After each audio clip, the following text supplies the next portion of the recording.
Welcome. In this video, we shall discuss about study trips or field trips teaching method. My name is Dr. Kibet from the Center for Open Distance and E-Learning, Machakos University. Study field trips are like nature walks, where children explore their environment or nature. However, unlike nature walks, study field trips are organized visits planned by teachers to specific places of interest outside or far away from the school. They usually focus on children's needs or interests and help to broaden their knowledge or experiences by relating what they have learned in class with reality. Trips should be organized to the Animal Orphanage, aquariums, snake parks, ostrich parks, giraffe centers, agricultural farms, airports, railway stations, soda factories, tea or coffee factories, etc., etc. In preschool, children's observation skill is particularly enhanced during such trips. Now, the next item that I want us to discuss is planning an effective field trip. What do we do to ensure that we plan an effective field trip? 1.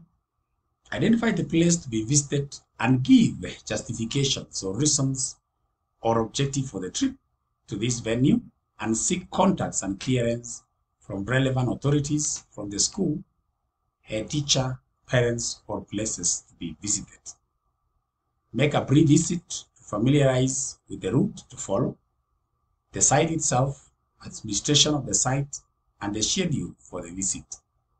Inform parents of the intended visit using a letter or a newsletter showing the cost, the date, expected time of departure, as well as arrival back in school, and ensure their support. Plan for transport with a reputable transport firm with vehicles that are fully insured. Inform children of the dates and the venue to be visited as well as expected. Discuss with children what goes on in the venue to be visited. Encourage children to ask questions prior and during the visit and ensure they get answers. Talk to them about the behavior expected during the visit. For example, they must behave well, remain together or seated in a bus, not to put out their hands, head outside the window, and not litter the study site nor the vehicle carrying them. Remind them that they must be in full school uniform, or if no uniform are put on at all, and carry lunch and drinks if this will not be provided.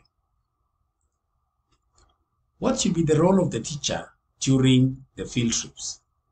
1. Teachers need to count and recount children before leaving the school or site to be visited, and if possible, have a written list to quickly ascertain if all the children are there. Carry the letter showing proof of invitation to the study site, contact of the place to be visited, contact of parents, tissue papers, painkillers, and ensure children have enough food. You also need to ensure that all children are in full uniform for easy identification. Keep an eye on each and every one of them all the time.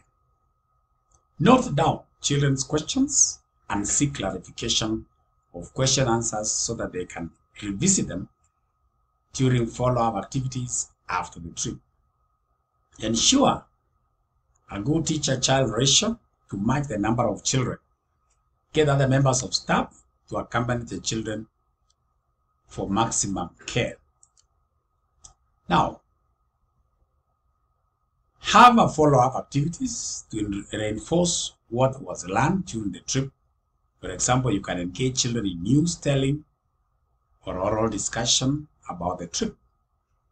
You can make the children draw, paint what they saw, role play, dramatize events relating to the trip. You can also encourage them to compose, present stories, poems, or songs relating to the trip. You can also help the children come up with a learning corner or class project relating to the trip in groups or a class. And finally, let's look at the advantages and disadvantages of field trips. We begin with the advantages of the study field trips. 1, children relax and enjoy themselves. They widen children's knowledge.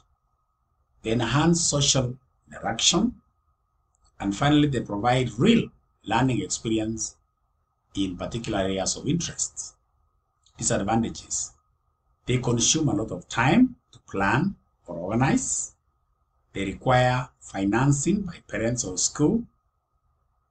Sudden weather changes could occur and be a challenge, or children could be lost, be sick, or be overexcited and engage in unbecoming behavior. Finally, road accident could occur. That marks the end of our topic today, where we've been discussing about the study trips or field trips teaching method. If you like my video, kindly subscribe to enable notification whenever other videos, new videos are posted. You can like, you can even share with friends. Thank you.